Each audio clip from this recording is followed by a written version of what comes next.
Good morning, dear students for class 12th.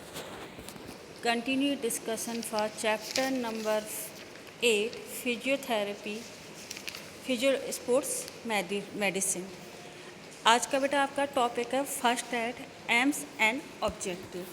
हम सभी लोग जानते हैं कि फर्स्ट एड हमारे लाइफ में कितना इम्पोर्टेंट है। जो फर्स्ट एड है वो किसी भी विक्टिम के लिए इमीडिएट एक ट्रीटमेंट है जो कि उसे रैंडमली वहीं पर दिया जाता है जहाँ पर कि एक्सीडेंटल स्पॉट है। तो फर्स्ट एड को अगर हम डिफाइन करने की बात करते हैं तो first aid is the immediate and temporary care given to the victim. The first objective is to save life. This guide us what to do and what not to do can help to avoid further injury in damage. First aid are used by St. John's Ambulance Association in 1879. अब सबसे important चीज़ आती है, क्या first aid हमारी life के लिए कितना important है।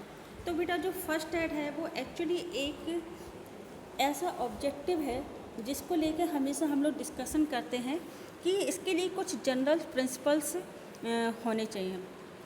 अगर आप इसको फॉलो करते हैं, प्रॉपरली फॉलो करते हैं, एट द टाइम सिचुएशन के अकॉर्डिंग आप विक्टिम के लिए जो इसेंशियल थिंग्स हैं उनको आप यूज़ करते हैं और आपके पास एक फर्स्ट एड बॉक्स होता है। मोस्टली इस तरीके का फर्स्ट एड बॉक्स आपने देखा होगा जिसमें कि आपके लिए कॉटन है, आपके लिए सीजर है, आपके लिए बैंडेज है, बैंडेड है, आपके लिए एंटीसेप्टिक क्रीम है, डिटॉल्स हैं या सम एंटीसेप्टिक टैबलेट्स भी यूज़ की जाती हैं एट ए टाइम। तो सबसे इम्पोर्टेंट ऑब्जेक्टिव आता है कि क्या ये उस समय के लिए कितना इम्पोर्टेंट है। तो सबसे पहली चीज़ आती है कि principle of first add.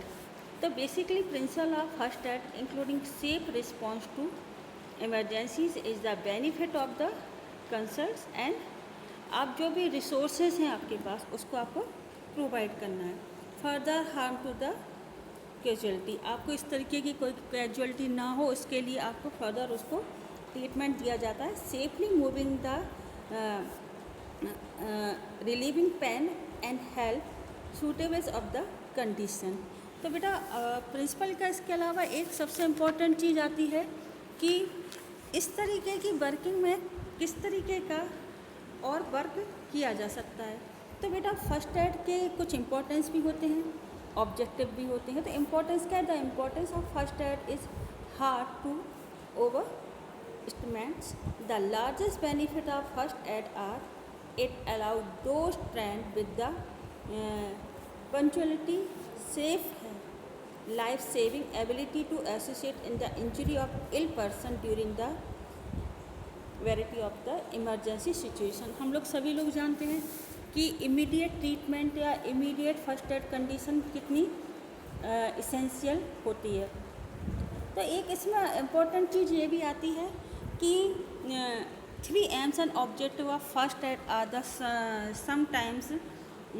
sometimes refer to as the first है प्रेजर्व, सेकंड है प्रिवेंट एंड थर्ड है प्रमोट। तो आपकी प्रेजर्व लाइफ, आप कैसे अपनी लाइफ, तो the primary aim of first aid is to save the life of the injured person. This is the initial medical treatment given to the person. जो भी आपका पर्सन है उसको आप क्या कर रहे हैं, इमीडिएट एक ट्रीटमेंट प्रोवाइड कर रहे हैं जिससे कि बेनिफिट हो सके। और अकॉर्डिंग टू रिक्वायरमेंट जो भी आप, इट नॉट नेसेसरी कि आप एक ट्रेंड मेडिकल पर्सन हैं, वजह इसके कि आप उस समय में किस तरीके का उसकी लाइफ को सेव कर सकते हैं। Second one is the prevent further harm. जो भी आगे की, ऐसा हो सकता है कभी कभी बहुत ज़्यादा ब्लड फ्लो हो जाता है और ब्लड क्लॉटिंग नहीं हो पाती, उस कंडीशन में जो भी हार्म है उसको रोका जा सके।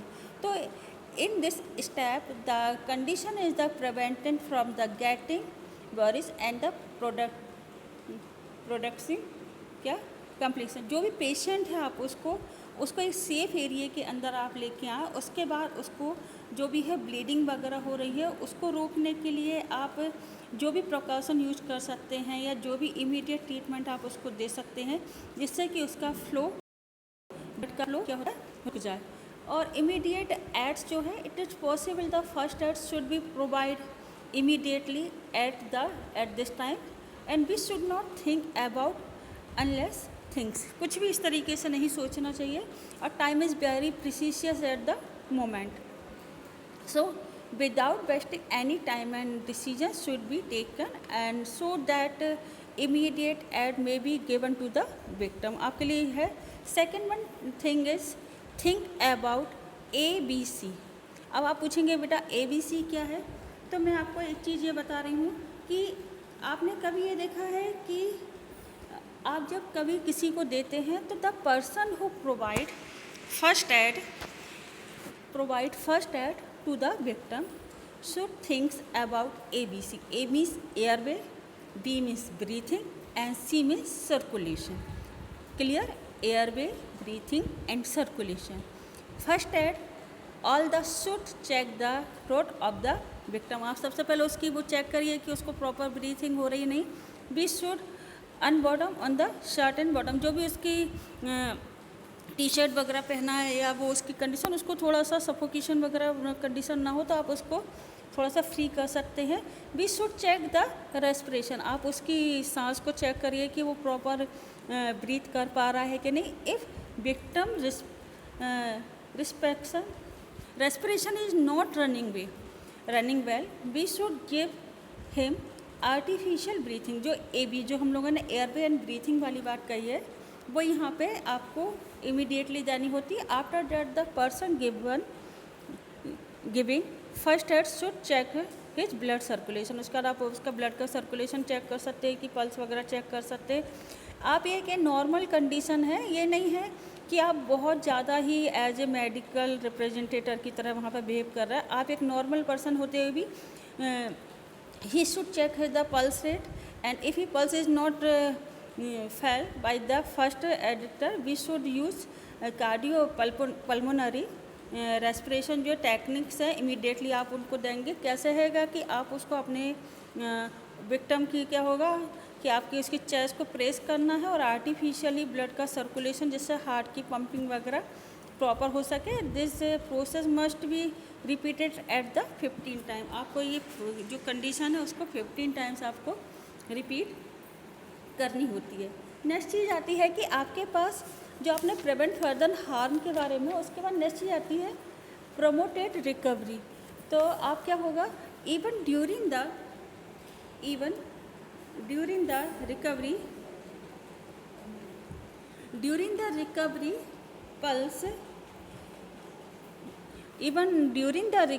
pulse first aid may be the required।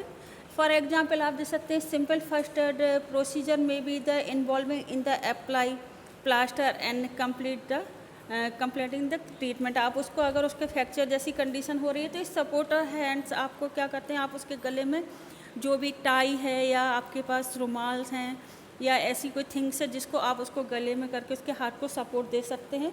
Otherwise आपको क्या करना पड़ेगा कि आपका जो फर्स्ट एड है उसको आपको देना होगा, जिससे कि इमीडिएटली उसको जो पेन हो रहा है, वो फीलिंग हो रही है, वो थोड़ा सा सेफली अपने आप को महसूस करे और इस तरीके की वर्किंग में वो अपने आप को कंफर्ट फील करे।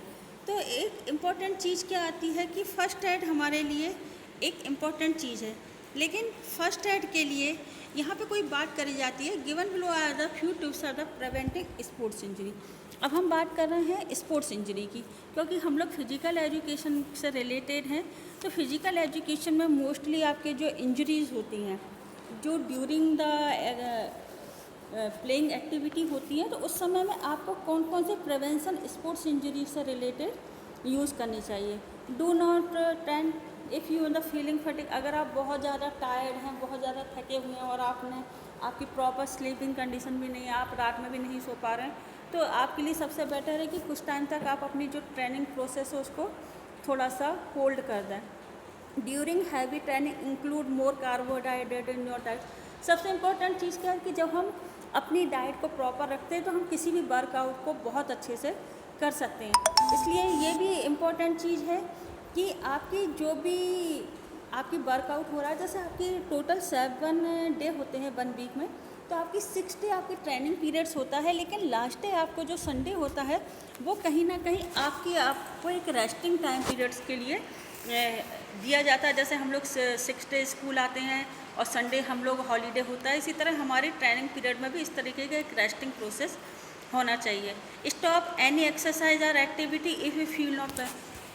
अगर आपको फीवर है, आपको कुछ कंडीशन है, तो आपको ये वाली चीज़ हमेशा याद रखनी चाहिए कि आपको इस तरीके की कंडीशन दोबारा ना हो। तो इन सब के लिए ये ज़रूरी है कि आप अपनी एक्सरसाइज एक्टिविटी को जब ड्यूरिंग द पेनफुल कंडीशन हो तब आप उसको थोड़ी देर के लिए या कुछ टाइम के लिए स्टॉप कर सकते हैं। Take proper time for the warming up and cooling down. जब कभी भी आप वार्मिंग अप करते हैं या कूलिंग डाउन वाली कंडीशन करते हैं तो आपको उसके लिए प्रॉपर टाइम दिया जाना चाहिए, जिससे कि आपकी जो वर्किंग है वो प्रॉपरली बनी रह सके। और इन सब के अलावा भी आपको यह है कि आप जो मेजर और माइनर एक्टिविटी करते हैं तो उसके लिए कहीं ना कहीं आपको ये भी ध्यान रखना पड़ेगा कि आपकी एक्टिविटी का टाइम पीरियड कितना है। अगर आपकी एक्टिविटी टाइम पीरियड सही है तो ठीक है, अदरवाइज अब आप अपने टाइम पीरियड को इंक्रीज कर सकते हैं। और इसके अलावा है कि आपकी जो कंपटीशन है, जिस जगह पे आप कर रहे हैं उस जगह पर आपका सेफ़ इन्वायरमेंट हो, आप हाइजीनिक हो। आजकल वैसे ही बेटा देखिए कंडीशन ऐसी है कि हम अपनी इम्यूनिटी पावर को इंक्रीज़ करने के लिए अपना वर्कआउट वगैरह करते रहते हैं, ट्रेनिंग वगैरह करते रहते हैं, लेकिन जो आगे फर्दर अपने आप को एक एज ए कॉम्पिटिटर के रूप में तैयार कर रहे हैं उनके लिए इस समय में अपने आप को बहुत ज़्यादा केयर करने की ज़रूरत है। और ये सबसे चीज़ है कि जब आप जो भी कभी आपके इंजरी हो जाती है तो आपको उसके लिए प्रॉपर केयर की ज़रूरत होती है। इसलिए जो मेजर इंजरी है उन्हें अवॉइड ना करें कि कुछ समय बाद हम वापस वर्किंग में आ रहे हैं, उसको कम्प्लीटली हमें रेस्ट लेना चाहिए। और जब वो हो जाए तो उसका रिहैबिलिटाइजेशन प्रोसेस के थ्रू अपनी मसल्स स्ट्रेंथ को वापस लाने के लिए फर्स्ट एड एक हमारे पास अच्छा ऑप्शन भी है कि फर्स्ट एड जो हमें प्राइमरी ट्रीटमेंट दे रहा है उसके बाद हमें परमानेंट ट्रीटमेंट मिल रहा है और रिहैबिलिटाइजेशन प्रोसेस हमारी कंटिन्यू होकर हम वापस अपनी प्रीवियस पोजीशन में आ जाते हैं। उस सब के अलावा ये चीज़ है कि आपकी जो भी यूनिफॉर्म है, जो भी आप क्लॉथ पहनते हैं, शूज़ पहनते हैं, वो proper according to your activity होना चाहिए। अगर डिफरेंट सरफेस पर डिफरेंट शूज़ की नीड होती है, जैसे फुटबॉल में जो शूज़ होते हैं वो डिफरेंट होते हैं और जॉगिंग करने के शूज़ डिफरेंट होते हैं, इसलिए मस्ट है कि आप जो भी ट्रेनिंग कर रहे हैं उसके अकॉर्डिंग आपके पास प्रॉपर आपकी ड्रेसअप होनी चाहिए, आपके शूज़ होने चाहिए। उस सब के अलावा एक लास्ट चीज़ है कि जो भी आप वर्क कर रहे हैं वो लोड कितना है। ऐसा ना हो कि स्टार्टिंग में ही आपके ऊपर एक लोड दे दिया जाए जो कि आप एडॉप्ट ही नहीं कर पाएँ और जिसके कारण आपको फीलिंग ऑफ फटीग जैसी कंडीशन होने लगे। तो मस्ट है कि जो भी ट्रेनिंग पीरियड आप कर रहे हैं उसको धीरे धीरे इंक्रीज़ करिए एक्टिविटी को, जिससे कि आपको प्रॉपर रेस्ट भी मिले, आपका प्रॉपर प्रिवेंशन भी हो सके और आप अपने वर्क को बहुत अच्छे से कंटिन्यू कर सकें। आई होप आज आपको ये फर्स्ट एड वाला एक टॉपिक समझ आ गया होगा कि इसमें जो पी एंड पी 3P हैं, जिसमें preserve, prevent and promote recovery वाली कंडीशन है। तो इसी कंडीशन को कंटिन्यू बनाए रखने के लिए एक इम्पॉर्टेंट चीज़ क्या है कि हमें हमेशा अपने जो भी इक्विपमेंट्स हैं उन्हें अच्छे रखने चाहिए, हमारी जो ट्रेनिंग है उसको बैलेंस रखना चाहिए, हमारी डाइट बैलेंस होनी चाहिए। और इनके अलावा ये जो है कि वर्किंग आपकी जो है, जो टेक्निक्स आप अप्लाई कर रहे हैं वो गुड टेक्निक्स हों, आपकी जो कंपटीशन है वो अकॉर्डिंग टू योर कोर्स हो, आपको कभी ओवर ट्रेनिंग जैसी कंडीशन को फेस ना करना पड़े। इन सब के अलावा ये भी है कि आप जो भी कंपटीशन की तैयारी कर रहे हैं उसके बारे में सारी इन्फॉर्मेशन आपके पास हो। उसके बाद आपकी जो ट्रैवलिंग है, अगर आप कहीं ट्रैवलिंग वाली कंडीशन में हैं तो आप कंफर्ट फील कर सकें और आपकी जो स्टडी मटेरियल है वो आपको विदाउट एनी टाइप फटीग का, जैसे आप रेगुलरिटी आपकी वर्किंग में आप रह सको और आपकी रेगुलर जो है सीजन में आपकी वार्मिंग अप और आपकी कूलिंग डाउन और स्पोर्ट्स मसाज एक एक्टिविटी है जिसके थ्रू आप अपनी मसल्स को रिलैक्स कर सकते हैं, जिससे कि आप सेफली और अपने राइट टारगेट को अचीव कर सकें। तो आई होप ये आज का टॉपिक आपके लिए एक नॉर्मल टॉपिक है, लेकिन ये कहीं ना कहीं एग्ज़ाम में 1 पॉइंट 2 पॉइंट्स या 3 पॉइंट के उसमें पूछा जा सकता है कि मीनिंग ऑफ फर्स्ट एड भी पूछा जा सकता है कि इसेंशियल या initial assistance given to the immediate who has the feel ill or who has the suffered and the injury in condition कि आप कौन सी टेक्निक अप्लाई करते हैं। या एक और है सब बोलते हैं प्राइज या राइसर, उसमें भी यही चीज़ है कि फर्स्ट है preventing, second is the rest, third is the ice for compression and for last one is rehabilitation, जो हम आगे इस टॉपिक में कंटिन्यू पढ़ेंगे। तो बेटा इसको अपने उसमें प्रॉपर नोट्स के रूप में आप लोग इसको तैयार करें। और जो है इसका एक क्वेश्चन है जैसे what is the preventing sports injury in during the training का टाइम पीरियड, या अदर क्वेश्चन है what is the meaning of first aid. Next question is the aim and objective of first aid, जिसमें PPP वाले में आप लिख सकते हैं, या इम्पोर्टेंस ऑफ फर्स्ट एड या प्रिंसिपल ऑफ फर्स्ट एड। तो इस तरीके के क्वेश्चन आपको ये सारे इसमें क्लियर हो जा रहे हैं, तो आप इसके थ्रू अपनी वर्किंग को कंटिन्यू कर सकते हैं। I hope you like my video and subscribe my channel. Thank you students.